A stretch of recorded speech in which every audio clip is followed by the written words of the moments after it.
नेपालको विकासका लागि जलस्रोत महत्त्वपूर्ण सम्पदा हो, किनभने यसको उपयोग गरी बिजुली उत्पादन गर्न, सिँचाइ, खानेपानी, यातायातको विकास आदिका माध्यमबाट प्रशस्त धन आर्जन गर्न सकिन्छ।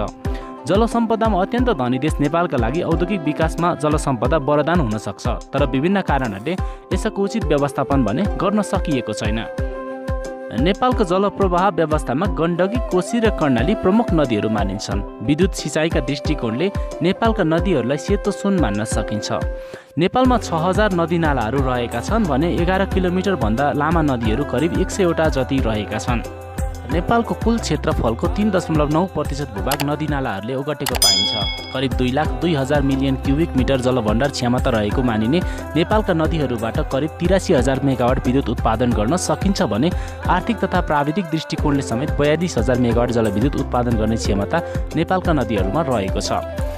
नेपालमा प्रमुख 3 वटा नदीहरू रहेका छन्। ती 3 नदीहरूमा गण्डकी, कोशी र कर्णाली नदीहरू हुन्। नेपालका नदीहरूलाई तिनीहरूको बहाव क्षेत्रका आधारमा 3 भागमा विभाजन गरिएको छ।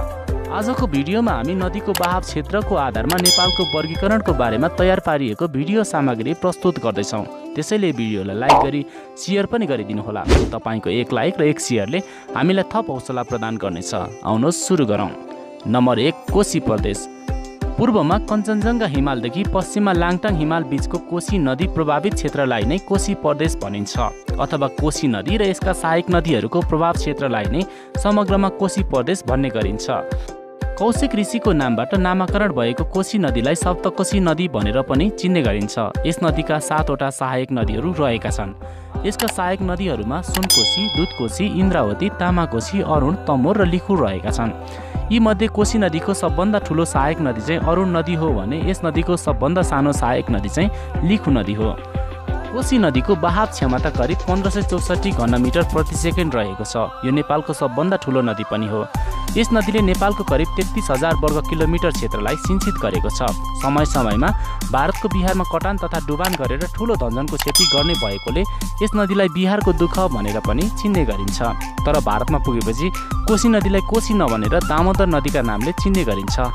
भारत प्रवेश गरेर भारतको कर्सेला भन्ने स्थानमा पुगेपछि यो नदी गङ्गा नदीमा गएर मिसिन्छ। कोशी नदीको कुल जलविद्युत उत्पादन क्षमता चाहिँ 32,000 मेगावाट रहेको छ। नम्बर 2, गण्डकी प्रदेश।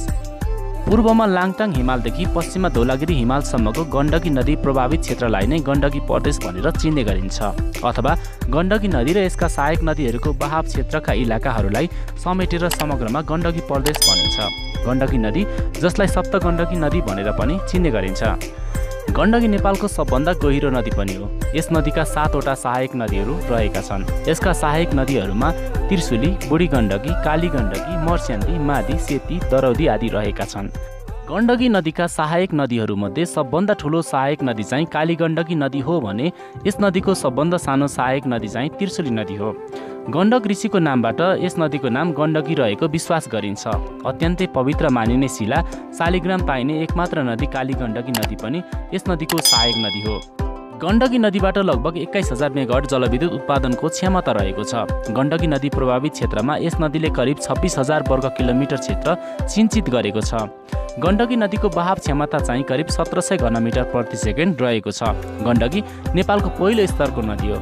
गण्डकी नदी र यसका सहायक नदीहरूको प्रभाव क्षेत्रलाई समग्रमा गण्डकी प्रदेश भन्ने गरिन्छ। नम्बर 3, कर्णाली प्रदेश।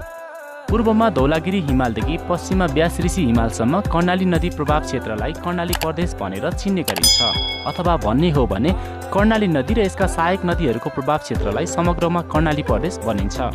कर्णाली नेपालको सबभन्दा लामो नदी हो, जसको लम्बाइ 507 किलोमिटर रहेको छ। कर्णाली नदीका पनि 7 वटा सहायक नदीहरू रहेका छन्। यस नदीका सहायक नदीहरूमा हुम्ला कर्णाली, मुगु कर्णाली, ठुली भेरी, सानी भेरी, तिला, बुढी गङ्गा र सेती रहेका छन्। कर्णाली नदीबाट करिब 32,000 मेगावाट जलविद्युत उत्पादन क्षमता रहेको छ। यस नदीले लगभग 49,000 वर्ग किलोमिटर क्षेत्रलाई सिंचित गरेको छ। साथीहो, यी थिए नेपालका केही नदीहरू। तपाईहरूलाई आजको भिडियो कस्तो लाग्यो? कृपया तपाईँको विचार कमेन्ट गर्न चाहिँ नछुटाउनुहोला। हस्त, नमस्ते।